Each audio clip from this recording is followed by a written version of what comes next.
family, Habari, Mambo VP, Unaindele Aje, which pretty much says hello, how you doing, how's it going, what you up to. I'm getting ready to run out and get my little run in. This time of day I try to go run a little bit, get my little exercise in. So that's what I'm getting ready to do now. I think the last video I made, I talked about the situation I had with the printer and getting my money back and all that good stuff. And I do want to say that it was a good situation because I did get my money back. The brother gave it back. He was good about it, and I'm glad about that. So again, I think it's all about the attitude. Not saying that if you have a positive attitude, things work out for you all the time, but it definitely helps because I think it's all in the spirit and nature of karma that things work out, you know, the way that you hope they do.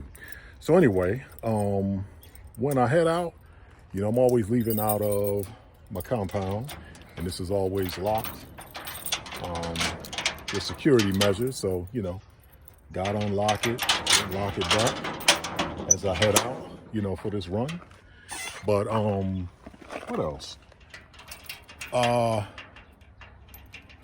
My gecko situation. That's been a minute. I tell you what I ended up doing as far as the geckos. So I read online that you can, if you get some pepper spray, not like the pepper spray you use like to keep thieves away, but you get some, you know, water and you add some pepper to it and anything really that's hot and you spray it in the area where the geckos are, you will get rid of the geckos because they don't like the smell and all that other stuff. So that's what I did. And I haven't seen the geckos in that area, but I have caught a few in the house still. So what I did is I caught one, and I don't kill them. I just catch them, and then I go outside and I release them outside. So like I said, I'm getting ready to do, it's like 1.5 mile run. Well, no, 2 mile run walk. I run about 1 mile and then I walk back about 1 mile. Sometimes it depends on if my energy is there. I will go ahead and run the other mile. Just trying to keep this nice weight I done lost, trying to keep it off. And that's it. But when I get back, I wanted to share a little bit about my water, man, and the electricity. Showing you how we do water here, how we do electricity. And yeah, because it was interesting what happened with the water, but I think I got it all worked out. So anyway, I'll be back. Let me go get my run on, my walk on, and I'll see you shortly. Go ahead. So this is on my walk down. If you take a look over here where I'm pointing, that's where the president stays. I was told whenever she comes to Iringa, that's where she would stay. So this area I'm in is called Gangalia. And, you know, from what I told, it's the nicest area, or one of the nicest areas in Iringa. So pardon my breathing, but like I say, I'm doing my run. This is the walk, the cool down. And at this time, kids are getting out of middle school. So anyway, I'm gonna put this up because I don't like filming too much and I see people around. All right, here you see the kids are headed home from school and they're in uniform, look like Adidas sweatsuits for the most part. But just wanted to kind of show this road walking on. And this is about what, 5 o'clock here? So the kids, middle school, high school, get out at about 5. Back from my run, feeling pretty good, out of breath, but feeling pretty good. Headed back to the house or the compound. Try to do this at least 3 times a week, get some exercise in, all that good stuff. So I wanted to show you pretty much how water is regulated, and also electricity, what you have to do where it's at, all that good stuff. So I'm gonna do that. I'm outside, obviously, at the compound, and tired. Just a good tired, right? Kind of tired. Most of us should have. Okay. Now, if some of these videos starting to run over, like I'm showing the same things, let me know, because, you know, might be forgetting. All right. So, in front of every compound is a water meter. And let me show you mine. All right. So down here where I'm at, this is the water meter, and it just kind of pops off. Try and do it with one hand. And you can see, if I can get a good view, that water meter, the black thing spins, but right now, I think it's off. So when you press this button, you get a readout. Right now it shows I got 11 meters cubes of water left over. Now, it hasn't been a month, and I had paid for 29 meters cubed of water, which should last 3 months or more. For every 1 meter cube of water, it's like 256 gallons in US. So it ain't been a month yet. That was on July 16th. And I came to check the water just out of curiosity, and I was down to 11. I'm like, man, ain't no way me or Vasco used up all that water. So I called the plumber out because I needed to know what was going on. And anyway, as soon as I get in here, I'll show you what the issue was and why so much water was gone. Okay, all these things taking the lock off.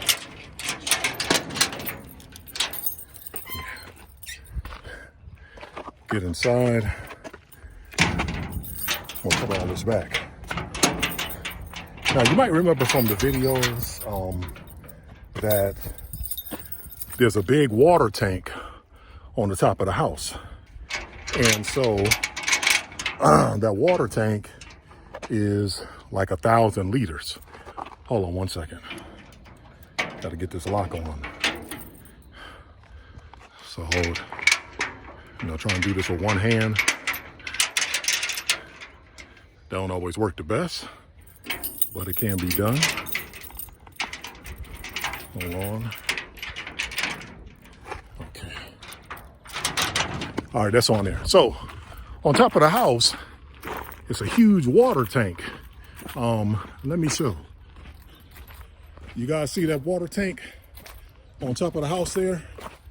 Well, that is 1,000 liters of water. So the water tank, when I had the water turned on, that's like the reserve tank. And water was going in the reserve tank, and I didn't realize that. So the reserve tank is exactly what it is. In case water ever goes out, you can use water from the reserve tank so that you can continue to bathe, wash, and all that stuff. So when the plumber came out yesterday, he showed me about this. And basically this knob was turned out, which allows water to go up into the tank. And then if you want to use the water from the reserve tank, you just take this knob and turn it down the way it is now. And when you want to turn it off, you flip it back up. So anyway, that explained where all the water was going, because I'm like, there's no way we use that much water, and it ain't even been a month. Now that's one tank. The other tank is this one right here. This one also is 1,000 liters. So this little knob down here at the bottom, if this is turned, water goes to fill this tank up too. But this is an old tank. This is a tank they used to use. They don't use it anymore because they got the one that's on top of the house now. So anyway, this one wasn't on, But if it's turned slightly, which it may have been at times, to let water come out, you might see this little faucet right here, because there's actually some water in there. But if water was used there, then water was going in there too. So you had these two places where all this extra water was going for reserve, even though this tank isn't in use anymore. So once I found that out, of course, you know, I had to turn that one off. So now, using water from the reserve tank so that, you know, in a sense, it don't go to waste. And that's why that knob back at the meter isn't turning anymore, because we're now using reserve water. And you know how I am about my money.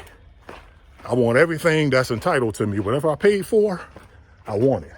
Now, I'm gonna show up here, you see that meter box? This is the electricity. And what you do for both of these things, when you pay for water or pay for electricity, you get a code.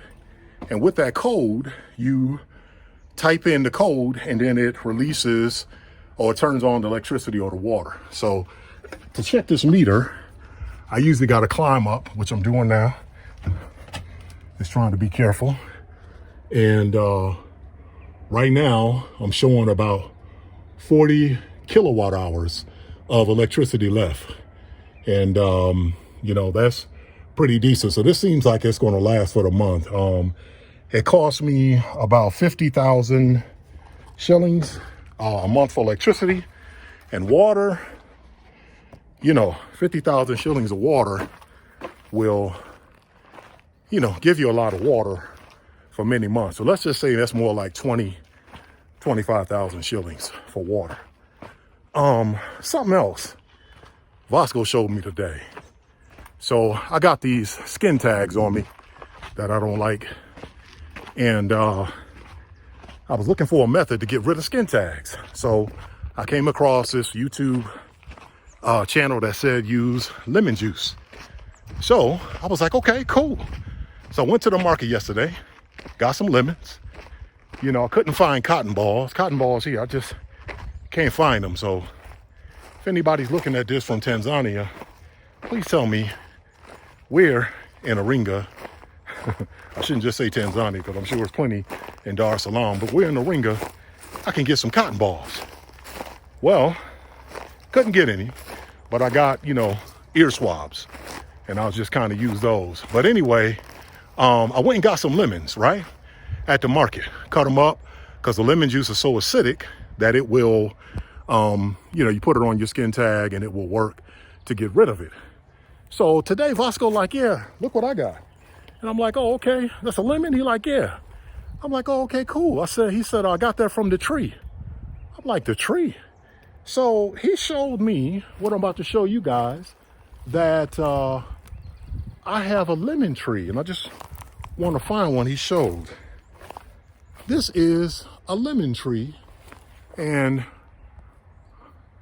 I don't know if I'm showing that real good. Well, maybe this one right here. That's gotta be it. But this is a lemon tree. So I went to the market yesterday, bought some lemons, and I got a lemon tree in my yard.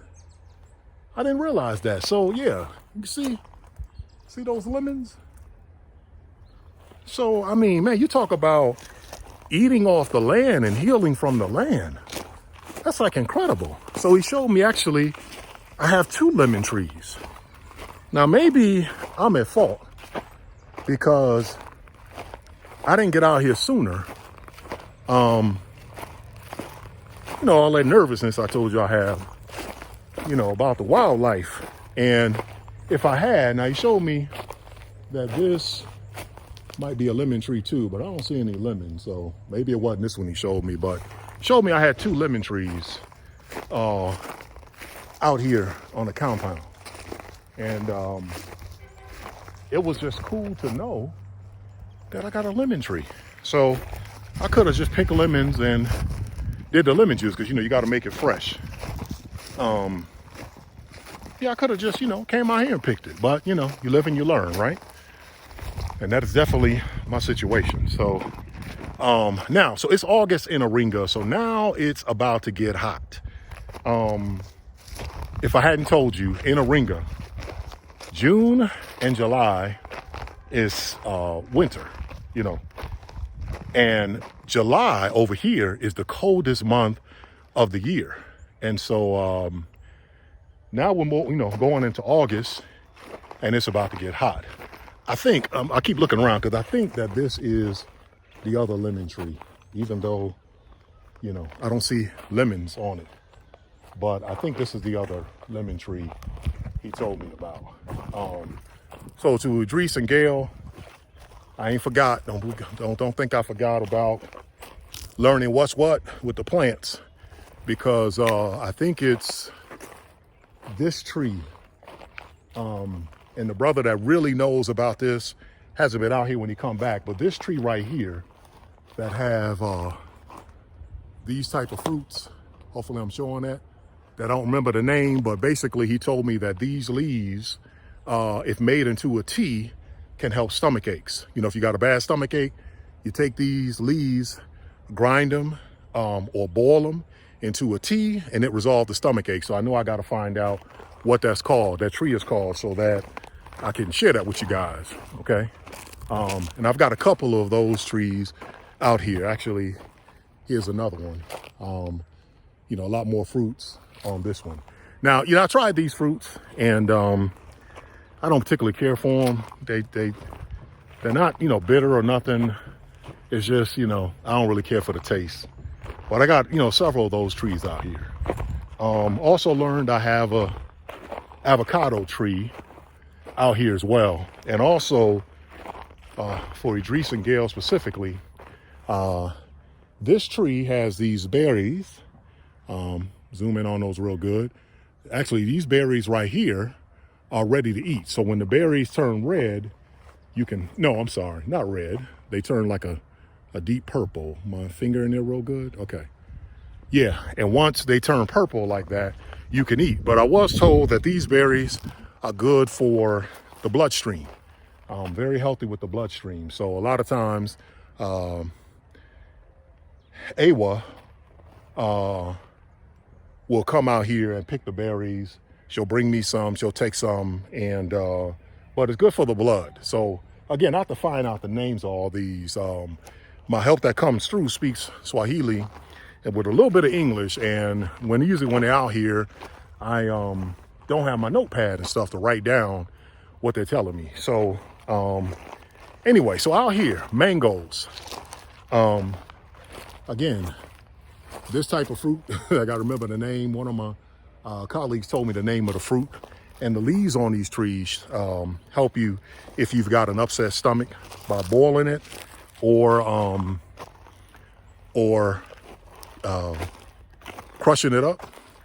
I've got lemon tree. And also got banana trees out here too. That I think I showed last time. If I didn't, let me show. Yeah, so I got, bananas out here. And the bananas aren't ready yet. I think they won't be ready till December, I was told. But yeah, bananas out here. So right here, this is another mango tree. Mangoes won't be ready for a while, but that's another mango tree. And where I'm going at out here. Now, when I first got here, I thought this was all corn in this space over here, right? Thought it was all corn, but actually it was bananas. So hopefully, here, what I thought was like, dead, they have burned a lot here. These are banana trees. Trying to find one. Oh yeah. So right here. These are the bananas, in the early stage of growth. And so if I show right here, this, come on. Yeah, this stem here, eventually it becomes bananas, or gives birth to bananas. And you can see how that, you can see how that goes up. So, these are all banana trees, Now, I'm sorry, I'm always looking where I'm stepping because I still don't feel like I know the land well enough to just be walking. And this, I was told, is an avocado tree right here. Yeah, an avocado tree. And apparently I got 3 of them because here's another one that's a lot taller. Avocados. And this is a little one right here that's growing. So if anybody talks about a food shortage in Africa, and I'm just in Iringa, I'm just in Tanzania, but my understanding is the lush and plentifulness of food naturally growing. If anybody tells you about Africa not being plentiful, well, for those of you that know me, you know that ain't true, because I'm here, I'm touching it, I'm consuming it, so that's not true. It is plenty of vegetation here on the continent, and my neighbors over here, they got huge banana trees over there. Let's see if I can get that.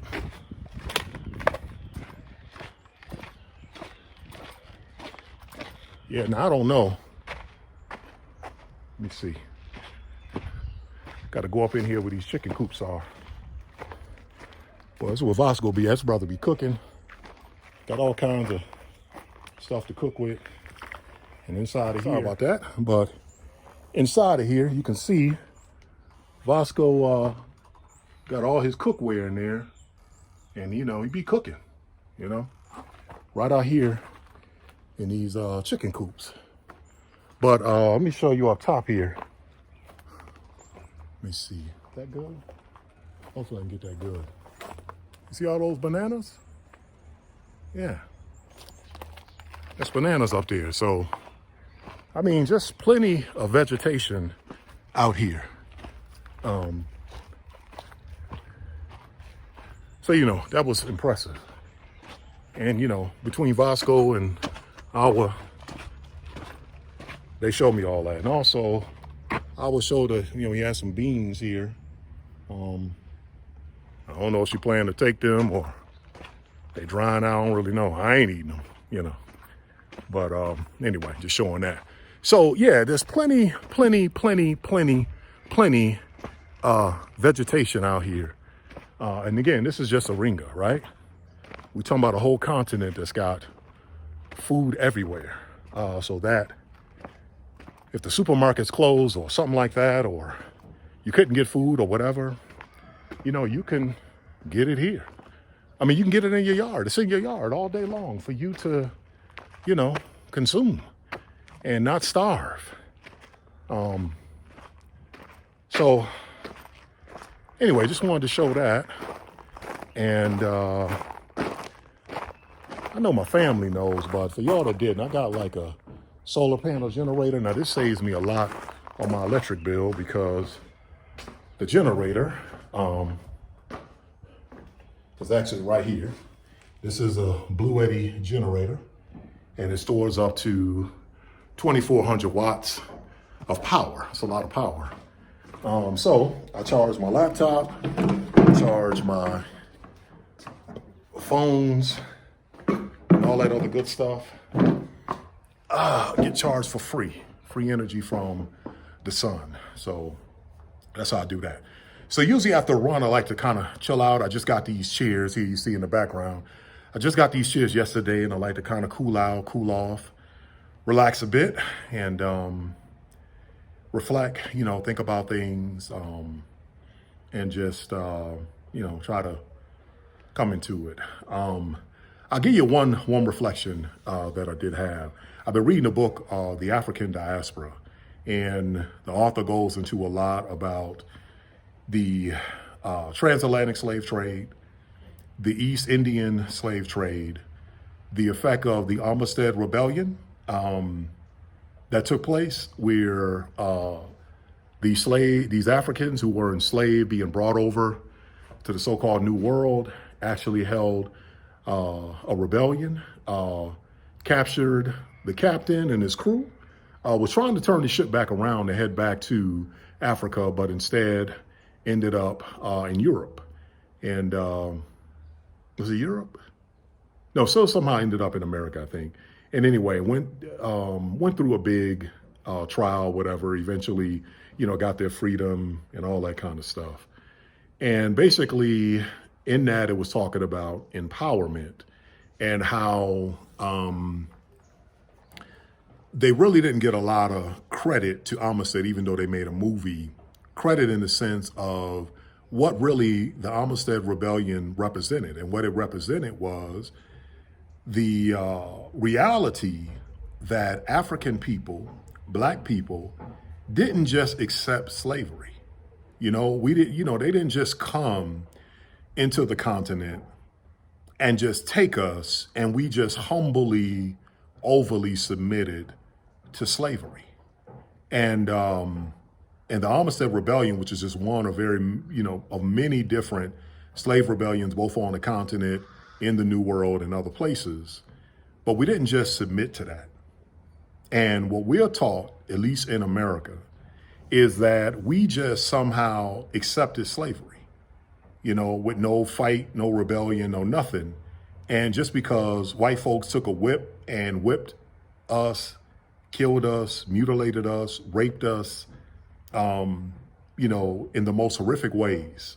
I mean, if you ever read a book about the strategies and methods used to get us to submit, they were brutal, they were demonic, they were as bad or worse than the most horrific, scary movie you ever seen. No matter how gory it is mimicking same methods that was used in slavery in order to get us to submit to these people who were acting like devils. People wonder sometimes why we call white folks devils.